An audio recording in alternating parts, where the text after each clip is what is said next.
Hey guys, MTG Super Legend here. Sorry I haven't been uploading too much. I have been working on this deck, and I know this isn't a completed version yet. I'm still working on most of the pieces for the deck, and I'm just trying to make fine because this deck is a tiny bit expensive, so I'm trying to make the cheapest but best version I can do. This is in modern, so you may be wondering why that's in there. I will explain that. But the deck is elves. I will eventually get there. With elves, it's the main idea of ramping out. Going big or going home. Ramp out to giant creatures to just wreck your opponent's board, to just ramping out into stuff to make all your creatures huge and just destroy them, or just ramping out to just wipe the board clean. So let's get into the deck. Right now, it's still not completed, but this is like the structure of what I have right now. It's only 35 cards, sadly, so I'll just say the bone skeleton, or the skeleton of the deck right now. Most of these are just ramp. 2 of these are for the ramp. You play this with like 3 elves tapped, you get 3 mana. You play this and you will probably always kick it. You will basically search out 2 lands, play 2 lands, untapped. And I'm going to take this one out since I'm going to make this mono green. I was thinking about red because red green for like Bloodbraid Elf. And this one's just a more pathetic version of Lead to Stampede. This is also cheaper. But I will try and find some Lead to Stampede and put that in there.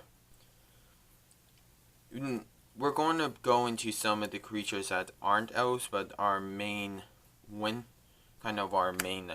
cons. These 3 are always useful. When you play this, you'll have a buttload of green creatures, so probably just play that, draw your more than 7 cards, play out like 3 of them.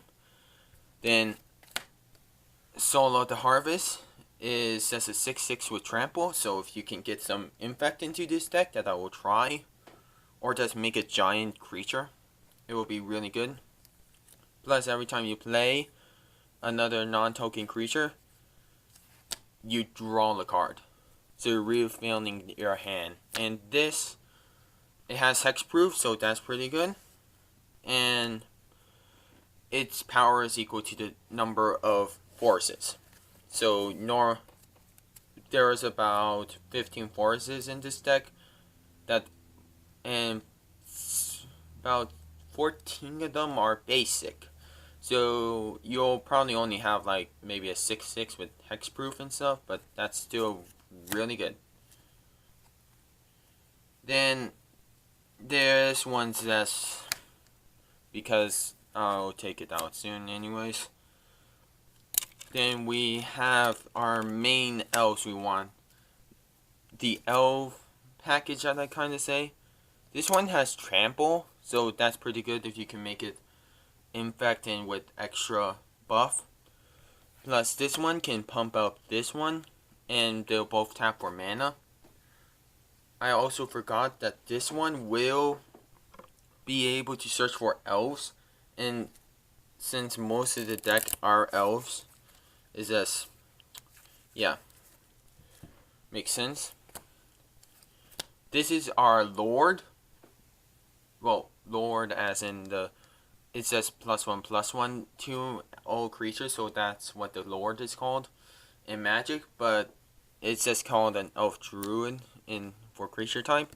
And when you tap it, for every elf on the field, that's how much mana, including himself. So if he's the only one, he'll just tap for 1. There's 2 other elves, he'll tap for 3. 4 other elves, and him, tap for 5. You get the main idea. We'll tap for a lot of mana. Then these are the... I'll try and get 4 copies of each. This one's just because you can play out a lot of stuff, and this is really cheap. That's because you can just play 2. Usually you play it on turn 3. When it enters, if you control another elf, then you put the 1/1 elf warrior token. So basically a chump blocker, or you can buff it up into a giant base wrecker. And this one's just to draw the card, because you always want to be really filling your hand, never trying to like run out of cards by turn 2. Then our ramp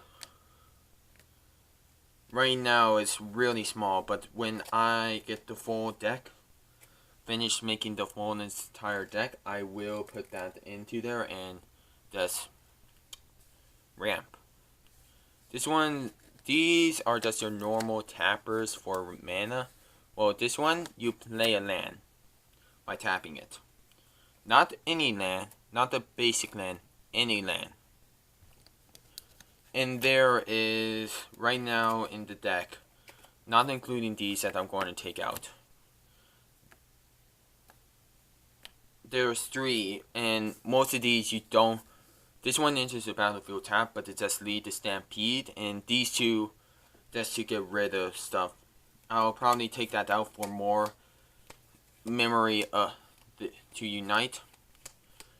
That's because it will be easier for these to be taken out, and for a cheaper version of the deck.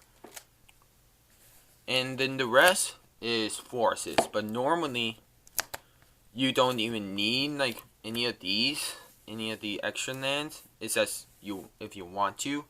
But if you're playing like 3 color and you can't afford Cavern Souls, that's put in a few unclaimed territories. That's what I say. Cheap, budget, everything's good with that one. It may not have the additional bonuses that Cavern of Souls does, but it still will be really good. Well, thank you for watching. I hope you all have a great day, and catch you guys on the flip side.